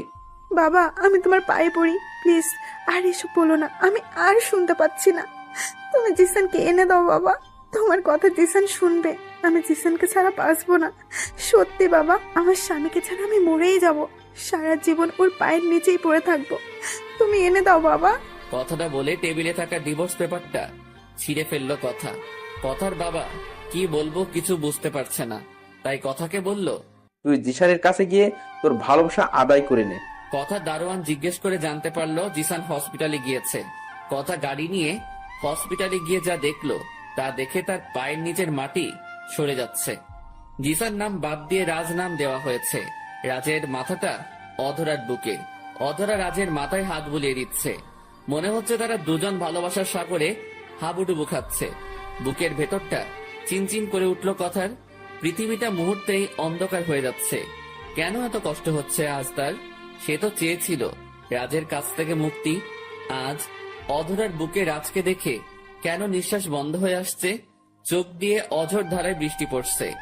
দরজায় মূর্তির মতো দাঁড়িয়ে অপলক দৃষ্টিতে তাকিয়ে আছে কথা। হঠাৎ অধরা রাজকে বুক থেকে সরিয়ে দিল। রাজ অধরার হঠাৎ এমন পরিবর্তন দেখে আকস্মিক হতভম্ব হলো।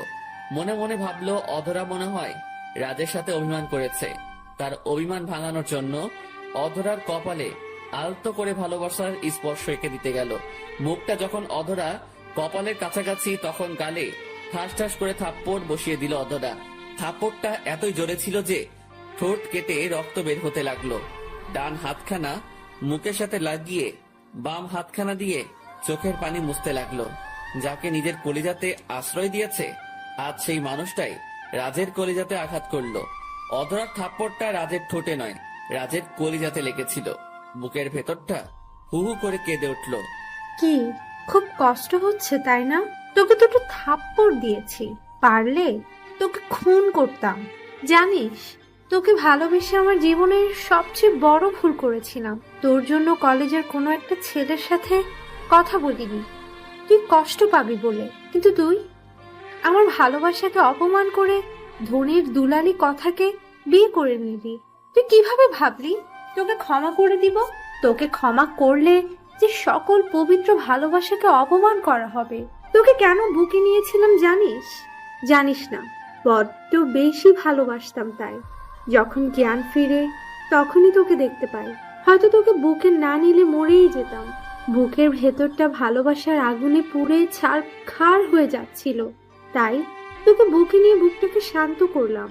কিন্তু পরক্ষণে মনে হলো কোনো এক প্রতারককে বুকে নিয়েছি নিরহ ভালোবাসাকে গলা টিপে হত্যা করা কাউকে, যে আমারই বান্ধবীর সাথে অশ্লীল কাজ করে বিয়ে করে। ছি, লজ্জা হচ্ছে তোকে বুকে নিয়েছিলাম। অধরা প্লিজ বিশ্বাস করো, আমার হৃদয়ে শুধু তোমার নাম, আমার সারাটা হৃদয় জুড়েই তুমি আছো। প্লিজ আমার কথাটা শোনো, আমাকে তাড়িয়ে দিও না। চুপ ছোট লোকের বাচ্চা, আর একটাও কথা না। তোকে যদি পারতাম এখনই আমি খুন করতাম। তুই আমার সামনে আসলে মরা মুখ দেখবি আমার। আমি তোকে ঘৃণা করি। তোর ওই পাপী মুখটা দ্বিতীয়বার দেখার আগে যেন আমার মরণ হয়।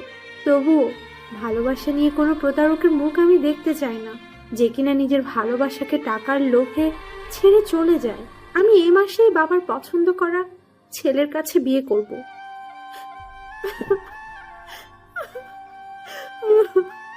অধরার কথা শুনে চিৎকার করে কাঁদতে ইচ্ছে করছে। যাকে এতটা ভালোবাসলো সেও আজ ভুল বুঝলো। রুমের বাহির থেকে কথা সব শুনছে। কথার খুব কষ্ট হচ্ছে। সে মনে স্থির করে নিল সবকিছু বলে দিবে। আমি রুম থেকে বের হতেই কথাকে দেখে অবাক হলাম। ম্যাডাম, আপনি হসপিটালে কেন? আমার স্বামীর কাছে। কে আপনার স্বামী? 3 বার কবুল বলে আল্লাহকে সাক্ষী রেখে যাকে বিয়ে করেছি সে আমার স্বামী। ম্যাডাম, ভুল করছেন। কবুল বললেই তো কারো স্ত্রী হওয়া যায় না। আপনি তো নিজেই বলেছেন। সেটা ভুল বলেছি, আমাকে ক্ষমা করে দাও। পায়ে পড়ে গিয়েছে সবার সামনে। হসপিটালে সবাই সার্কাস দেখার মতো তাকিয়ে আছে। এই কি করছেন? আপনার মান সম্মান সব ধুলোয় মিশে যাবে তো ম্যাডাম। উঠেন। গরিবদের কাছে ক্ষমা চাইতে হয় না, তারা সবকিছু দুঃস্বপ্ন ভেবে ভুলে যায়। ক্ষমা তো আপনাকে তখনই করে দিয়েছি যখন ক্ষমা চেয়েছেন। আমি জানি তুমি সত্যি অনেক মহান। জানো, তোমার আর অধরার সব কিছু শুনেছি। আমি চাই না অধরা ভুল ধারণা নিয়ে বেঁচে থাকুক। আমি অধরাকে সব বলে দেব। ম্যাডাম, আমার কসম, ওকে কিছু বলবেন না। ওই অন্যকে বিয়ে করে সুখী হতে চেয়েছে। এর চেয়ে আনন্দের কথা আমার কাছে কি হতে পারে? আমি না হয় কষ্টই পাই। কথাটা বলে হসপিটাল থেকে সরাসরি বাসায় চলে এলাম। বাসায় গেট খুলতেই পিছনে দেখি কথা ব্যাগপত্র নিয়ে দাঁড়িয়ে আছে। এরকম ঘটনায় আকস্মিক বিস্মিত হয়ে গেলাম। হঠাৎ আপনি ব্যাগপত্র নিয়ে গরিবের ঘরে? না, গরিবের ঘরে তো আমি আসিনি। আমি এসেছি আমার স্বামীর ঘরে, আমার স্বামীর পায়ের নিচে আমার ঠিকানা খুঁজে নিতে। ম্যাডাম, আসতে, মানুষ শুনতে পাবে যে। কেউ এসব শুনলে আপনার মান সম্মান কিছুই থাকবে না। শুনুক, তাতে কি হয়েছে? রাজ, বিশ্বাস করো, আমি তোমায় সত্যি ভালোবেসে ফেলেছি। আমাকে ক্ষমা করে দাও। তুমি যে ডিভোর্স দিয়েছো সে ডিভোর্স লেটার ছিঁড়ে ফেলেছি। আমার ডিভোর্স চাই না, আমি তোমাকে চাই। তুমি আমাকে তোমার বুকে জায়গা দাও। জানো, আমি ভালোবাসা কি বুঝতাম না, তোমার আবেশে ভালোবাসা কি বুঝতেই শিখেছি। তোমাকে ছাড়া সত্যি মরে যাব। তুমি হয় আমাকে গলা টিপে হত্যা করো, নয়তো বুকে টেনে নাও। সরি, ক্ষমা করবেন। এক বুকে দুজনকেই কখনোই জায়গা দেওয়া যায় না।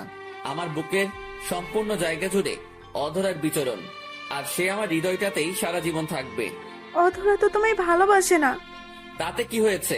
আমি তো ভালোবাসি, তাতেই চলবে। রাজ, আমাকে তাড়িয়ে দিও না। আমি কোথায় যাব? তুমি যে আমার একমাত্র আশ্রয়স্থল। তোমার বাড়িটাই যে আমার বাড়ি। কি বলছেন? 7 তলা ফ্ল্যাট রেখে কেন 3 শেড আপনার বাড়ি বলছেন? আর আপনি এতদিন যেখানে ছিলেন সেখানেই থাকবেন। প্লিজ রাজ, তুমি আমাকে তাড়িয়ে দিও না। তোমাকে একটু জড়িয়ে নিতে দেবে? বুকের ভেতরটা শূন্য লাগছে ভীষণ। কথাটা বলে যখনই জড়িয়ে ধরতে আসবে ঠাস করে চট বসিয়ে দিলাম। হঠাৎ হসপিটাল থেকে ফোন আসলো। ফোনটা রিসিভ করতেই ওপাশ থেকে যা শুনলাম তা শুনে আমার দু চোখ বেয়ে জল গড়িয়ে পড়ছে। আমার বোনটা পুরোপুরি সুস্থ। এর চেয়ে খুশির সংবাদ আর কি হতে পারে? কথাকে অনুরোধ করে বললাম যে আমার বাসা থেকে যেন চলে যায়। কথা কাঁদতে কাঁদতে বের হয়ে গেল। আমি রেডি হয়ে রিত্তকে নিয়ে আসতে গেলাম। ডাক্তার কিছু নির্দেশনা দিয়ে রিত্তকে রিলিজ দিল। রিত্ত আমাকে দেখেই ভাইয়া ভাইয়া বলে জড়িয়ে নিল। বুকের ভেতরটা কেমন করে উঠল। মা মরা বোনটাই যে পৃথিবীতে বেঁচে থাকার একমাত্র অবলম্বন আমার। রিত্তকে নিয়ে বাসায় ফিরলাম। ছোটখাটো একটা চাকরিও দেখে নিয়েছি 1 সপ্তাহের মাঝে। সারাদিন ব্যস্ততার মাঝে থাকলেও রাতে খুব করে অধরার কথা মনে পড়ে, খুব কষ্ট হয়। অধরার মুখটা বারবার দু চোখে ভেসে ওঠে। যাকে এতটা ভালোবাসলাম সেই আমাকে ভুল বুঝলো। পরের দিন অফিস থেকে ফেরার পথে অধরাকে দেখতে পেলাম। শপিং মলে অন্য একটা ছেলের সাথে শপিং করছে। দেখে মনে হলো বিয়ের শপিং। অধরা বলে ডাকতে গিয়েও থেমে গেলাম। অধরা যদি আমাকে ছাড়া ভালো থাকে তাহলে থাকুক। বাম হাতের শার্টের হাতা দিয়ে চোখটা মুছে নিলাম, কিন্তু হৃদয়ের রক্তক্ষরণ কিভাবে বন্ধ করব? বাসায় এসে না খেয়ে শুয়ে পড়লাম। আমার এমন ব্যবহারে রিত্ত খানিকটা কষ্ট পেল। ওই ভাইয়া, ওঠ, খাবি না? তোর কি হয়েছে? ভাইয়া শরীরটা খারাপ করেছে? না, তুই খেয়ে নে, এমনি খেতে মন চাচ্ছে না। ভাইয়া তুই না খেলে কিন্তু আমিও খাবো না। কেন আমাকে কষ্ট দিস? জানিস না তোর কষ্টতে আমি কষ্ট পাই? হ্যাঁ কর ভাইয়া। বোনের জোড়াজুড়িতে খেয়ে নিলাম। খাওয়া শেষ করে নামাজ পড়ে শুয়ে পড়লাম। অন্যদিকে আজ রাজকে খুব সুন্দর করে সাজানো হয়েছে। রাজের বিয়ে। অনেক জল্পনা কল্পনা শেষে অধরার সাথেই। কথা সহ্য করতে পারছে না এসব। বুকটা ফেটে যাচ্ছে। কথা যে রাজকে ভালোবেসে ফেলেছে। রাজের স্মৃতিগুলো বুকে কাটা হয়ে বিঁধতেছে। কাজী যখন কবুল পড়ায় তখন কথা দৌড়ে গিয়ে রাজের পায়ে ধরে কান্না করতে লাগে। প্লিজ আমাকে ক্ষমা করে দাও। তুমি আমাকে ছেড়ে যেও না। তুমি না আমার স্বামী। আল্লাহ তাআলা পবিত্র কালেমাকে সাক্ষী রেখে বিয়ে করেছিলাম আমরা। তুমি তোমার পায়ের নিচে আমাকে একটু জায়গা দাও, নয়তো আমাকে গলা টিপে মেরে ফেলো। কি করব? আমি তোমাকে ছাড়া যে বাঁচবো না। আমাকে তোমার ভালোবাসা ভিক্ষা দাও। বিয়ে বাড়ির সবাই কথার এমন ব্যবহারে অবাক হয়ে যায়, কিন্তু রাজ কথাকে চলে যেতে বলল। কথার চোখের সামনে রাজ আর অধরার বিয়েটা হয়ে গেল। কথার দম বন্ধ হয়ে আসছে। হঠাৎ কিসের শব্দে কথার ঘুম ভেঙে যায়। কথা রাজ বলে একটা চিৎকার দেয়। বিছানা থেকে উঠে গ্লাসে থাকা পানি দিয়ে গলাটা ভিজিয়ে নেয়। খুব কষ্ট হচ্ছে। রাজকে ছাড়া সে বাঁচতে পারবে না। বিছানা থেকে রাজের ছবিটা তুলে বুকে নিয়ে আবারও কাঁদতে লাগলো। ঘড়ির দিকে তাকিয়ে দেখে রাত 2টা বাজে। এই সময় নাকি আল্লাহ তাআলা বান্দার ফরিয়াদ কবুল করেন। কথা বিছানা থেকে উঠে সুন্দর করে অজু করে নিল। অজু করে তাহাজ্জুদের নামাজের পর 2 রাকাত সালাতুল হাজত পড়ে মহান আল্লাহ তাআলার দরবারে 2খানা হাত তুলে বলতে লাগলো, হে পরম করুণাময়, সারা জাহানের মালিক, আমি নিশিরাতের প্রতীক হয়ে তোমারই দরবারে 2খানা হাত তুলেছি। কোনো দিন কোনো কিছু চাইনি, আজ চাইবো তোমার কাছে। তোমার কাছে কেউ কোনো দিন খালি হাতে ফেলে না। ও আল্লাহ, ছোটবেলায় মাকে তোমার কাছে নিয়েছিলে, তোমাকে বলিনি কেন মাকে নিয়ে নিলে? কোনো অভিযোগ করিনি তোমার কাছে। ও আল্লাহ, আজ ফকির হয়ে তোমার দরবারে আমি আমার স্বামীকে ভিক্ষা চাই। আমার স্বামীকে আমার বুকে ফিরিয়ে দাও। হে রহিম রহমান, জানি না কোন নামে ডাকলে তুমি সাড়া দেবে আমার ডাকে। আল্লাহ, একটি মায়ের নিকট তার সন্তান যদি কান্না করে দেয়, মা দিশাহারা পাগল হয়ে যায়। আর তুমি তো দুনিয়ার মায়ের চেয়ে বান্দাকে লক্ষ কোটি গুণ বেশি ভালোবাসো। আমার চোখের পানি তোমার রহমতের দরিয়ার টান মারে না? আমার মাঝরাতের কান্না কি তুমি শুনতে পাও না আল্লাহ? একজন মা ছাড়া মেয়ের আর্তনাদ কি তুমি বুঝতে পারো না? হে পরওয়ারদিগার, আমার স্বামীকে কবুল করে নাও আমার জন্য। নিশ্চয়ই তুমি আমার দোয়া কবুল করেছো। আমিন। কথা মোনাজাত শেষ করে জায়নামাজে ঘুমিয়ে পড়ে। পরের দিন সকাল সকাল আমি ঘুম থেকে উঠে দরজা খুলতেই দেখি কথা দাঁড়িয়ে আছে। আরে ম্যাম, ছোট লোকের বাড়িতে কোনো কারণ ছাড়াই? আমার কথাগুলো শুনে কথা ফুপিয়ে কাঁদছে। আমি সব সহ্য করতে পারি, তবে কারো কান্না সহ্য করতে পারি না। কি হলো ম্যাম? আমার কথায় কষ্ট পেলে ক্ষমা করবেন। কথাটা বলে যখনই পেছন থেকে ফিরতে যাব তখনই পায়ে কারো স্পর্শ টের পেলাম। নিচের দিকে চেয়ে দেখি কথা পা দুটি ঝাপটে ধরেছে। ম্যাডাম, কি করছেন আপনি? প্লিজ এমন করবেন না, আপনি চলে যান। আমি আমার স্বামীর পায়ের নিচে থাকতে এসেছি, আমি তো যেতে আসিনি। আমাকে তোমার বাড়ির দাসী করে রেখে দাও, একবেলা খাবার দিও, তবুও আমাকে চলে যেতে বলো না। আমি না তোমাকে সত্যি অনেক বেশি ভালোবাসি। আমার তো মা নেই, তাই ভালোবাসা কি বুঝিনি। তুমি আমাকে ছেড়ে যেও না। জানো, কাল রাতে যখন স্বপ্ন দেখেছি তোমার বিয়ে হয়ে যাচ্ছে, তখন মনে হচ্ছিল কলিজাটা কেউ ছিঁড়ে নিয়ে যাচ্ছে। আমি কখনো নামাজ পড়তাম না, এখন নামাজ পড়ে আল্লাহর কাছে তোমাকেই চাই। তুমি যে আমার জীবন, আমাকে একটু তোমার বুকে নিবে? খুব কষ্ট হচ্ছে আমার, নিঃশ্বাসগুলো বন্ধ হয়ে যাচ্ছে। কথার মুখে এমন কথা শুনে নিজেরই খুব কষ্ট হচ্ছে। কথা তো আমার স্ত্রী, আল্লাহ তাআলার পবিত্র কালামকে সাক্ষী রেখে তাকে বিয়ে করেছি। না, আর কষ্ট দেওয়া ঠিক হবে না। কথার চোখের পানিতে পা দুটি ভিজে যাচ্ছে। আর থাকতে পারলাম না, কথাকে টান দিয়ে বুকে জড়িয়ে নিলাম। এই প্রথম কথার স্পর্শ পেলাম। শরীরটা কেমন যেন কেঁপে উঠল। কথা শক্ত করে জড়িয়ে ধরে আছে আমায়। কথার চোখের পানিতে আমার শার্টটা ভিজে যাচ্ছে। কথাকে ছাড়িয়ে এই প্রথম কথার কপালে আলতো করে ভালোবাসার স্পর্শ এঁকে দিলাম।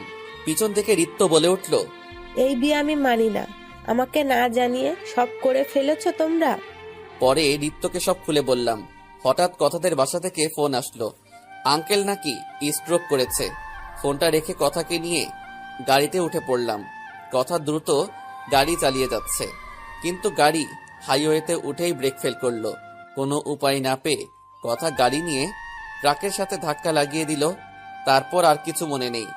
চোখ খুলতে দেখি হাসপাতালে বেডে শুয়ে আছি, সারা শরীর ব্যান্ডেজ করা, হাত পা ঠিক মতো নাড়াতে পারছি না। রিত্তকে পাশে আসতেই বললাম, কথা কেমন আছে? রিত্ত কাঁদছে, কোনো কথা বলছে না। এই রিত্ত, বল, কোথায় কি হয়েছে? ডাক্তার, এই ডাক্তার, কোথায় আপনারা? বলেন কথা কি হয়েছে, আমি কথাকে দেখব। ভাইয়া প্লিজ কান্না করো না, ভাবির কিছুই হবে না, ডাক্তার সব মিথ্যা বলছে। রিত্ত, আমাকে কথার কাছে নিয়ে যা। রিত্ত ডাক্তারকে বলে কথার কাছে আমাকে নিয়ে গেল। আমি কথার কাছে গিয়েই চমকে উঠলাম। এই কি অবস্থা হয়েছে ওর? খুব কষ্ট হচ্ছে ওকে দেখে। মুখটা থেতলে গেছে, মনে হচ্ছে চাঁদের মুখে গ্রহণ লেগেছে। বুকের ভেতরটা কেমন কেমন করছে। চোখ দিয়ে অজস্র অশ্রুকণা বের হয়ে গড়িয়ে পড়ছে। হুইল চেয়ারে করে কথার কাছে গিয়ে বসলাম। কথার মাথায় আলতো করে হাত রাখতেই কথা মিটিমিটি করে তারাদের মতো চোখ খুলল। কথার চোখ খোলার সাথে সাথেই কথার চোখে পানি দেখতে পেলাম। রাজ, আমার না খুব কষ্ট হচ্ছিল। মরার আগে তোমায় দেখতে পারবো তো? চুপ, এমন কথা বলো না। তুমি না বলেছো আমায় ছেড়ে কোথাও যাবে না? কোথাও যাব না। আমি মরে গেলেও আমার আত্মাটা তোমার সাথেই থাকবে। তোমাকে যে বড্ড বেশি ভালোবাসি। তোমারই আবেশে আমি যে প্রকৃত ভালোবাসা বুঝতে পেরেছি। রাজ, তুমি আমায় একটু বুকে নেবে? খুব যেতে ইচ্ছে করছে তোমার বুকে। কথার মাথাটা বুকে জড়িয়ে নিলাম। কথার চোখের পানিতে বুক ভেজে যাচ্ছে। ওগো, তুমি আমায় ক্ষমা করে দিও। স্ত্রীর অধিকার তোমায় কখনোই দেইনি। জানো, তোমাকে খুব করে আপন করতে ইচ্ছে করছে। রাজ, আমার কপালে একটা চুমু দিবে? এই পাগলি, ক্ষমা কেন চাচ্ছ? রাজ, আমার না খুব কষ্ট হচ্ছে। উপরে আল্লাহ তাআলার কাছে দেখা হলে তোমাকেই আমি চাইবো। আমাকে শক্ত করে জড়িয়ে ধরো। তোমাকে ছেড়ে যেতে ইচ্ছে করছে না আমার, খুব কষ্ট হচ্ছে। রাজ, কিছু দেখতে পাচ্ছি না, আমার খুব কষ্ট হচ্ছে। মনে হচ্ছে আমার শরীরের চামড়াগুলো কেউ ছাড়িয়ে নিচ্ছে। রাজ, আমি বাঁচতে চাই, তোমার সাথে বাঁচতে চাই। কথাটা বলে আর কোনো কথা বলছে না। এই কথা কি হলো? কথা বলো, তোমার কিছুই হতে দিব না। কথা প্লিজ, কথা বলো। ডাক্তার এসে কথাকে দেখে বলল, সরি, সে আর ফিরবে না। বুকটা ফেটে চৌচির হয়ে গেল, মাথাটা ঝিমঝিম করছে। তারপর আর কিছু মনে নেই। জ্ঞান ফিরে দেখি বাসায় শুয়ে আছি। ঋত্যকে কথার কথা জানতে চাইলে দূরে একটা কবর দেখিয়ে দিয়ে বলল, ভাইয়া ওই যে ওখানে কথা ভাবি অভিমান করে ঘুমিয়ে আছে। ঋত্যের মুখে কথাটা শুনে বুকের ভেতরটা মোচড় দিয়ে উঠল। আস্তে আস্তে কবরের দিকে এগিয়ে যাচ্ছি। পা দুটো চলছে না, বুকের ভিতরটা চিনচিনে ব্যথা করছে। কবরের পাশে গিয়ে অনেকক্ষণ কাঁদলাম। পাশ থেকে মনে হচ্ছে কেউ বলছে, কেন কাঁদছো এভাবে? আর কেঁদো না, তুমি কাঁদলে যে আমার খুব কষ্ট হয়। ঋত্য জোর করে কবরের পাশ থেকে বাসায় নিয়ে আসলো। কথার স্মৃতি নিয়েই বেঁচে আছি। দিনগুলি ভালোই কাটছিল। এত কিছুর মাঝেও অধরার কথা মনে পড়ত, কারণ অধরা ছিল আমার প্রথম ভালোবাসা। তাকে নিয়ে সাজিয়েছিলাম আমার পৃথিবী। এখনো তার কাজল কালো হরিণীর মতো মুখটা আমার স্মৃতিপটে ভেসে ওঠে। দুপুরে শুয়ে শুয়ে ডায়েরি লিখছি, হঠাৎ কলিং বেল বেজে উঠল। ডায়েরিটা রেখে দরজাটা খুলে দরজা থেকে দুহাত দূরে সরে আসলাম, কারণ অধরাকে এভাবে দেখতে পাবো ভাবতে পারিনি। কি হলো, ভেতরে আসতে বলবেন না? হ্যাঁ আসেন। এই নেন আমার বিয়ের কার্ড। ছেলে প্রশাসনে বিসিএস নিয়ে এসেছে। অধরার মুখে অধরার বিয়ের কথাটা শুনে বুকের ভেতর আবারও মোচড় দিয়ে উঠল। চোখের পানি লুকিয়ে মুচকি হেসে বললাম, হ্যাঁ যাব। অনেক খুশি হয়েছি। তোমার স্বামী সমাজে একজন প্রতিষ্ঠিত ব্যক্তি। তোমার মতো নয়। মা বাবা ছাড়া আমার ভুল ছিল তোমার মতো একটা থার্ড ক্লাস ছেলেকে ভালোবাসা। অধরা দাঁতে দাঁত চেপে কথাগুলো বলল, কেননা অধরাও যে রাজকে ভালোবাসে। তবে যে ছেলে তার পবিত্র ভালোবাসাকে উপেক্ষা করে টাকার লোভে অন্য মেয়েকে বিয়ে করে, সে আর যাই করুক তাকে ভালোবাসতে পারে না। অধরা জানে সে আর এখানে থাকতে পারবে না। তারা হুড়ো করে চলে গেল। এদিকে অধরার কথাগুলো কলিজায় এসে বিঁধল। চোখের পানি মুছতে মুছতে রুমে এসে পড়লাম। রুমে এসে দেখি ডায়েরিটা টেবিলে নেই। অনেক খুঁজেও পেলাম না।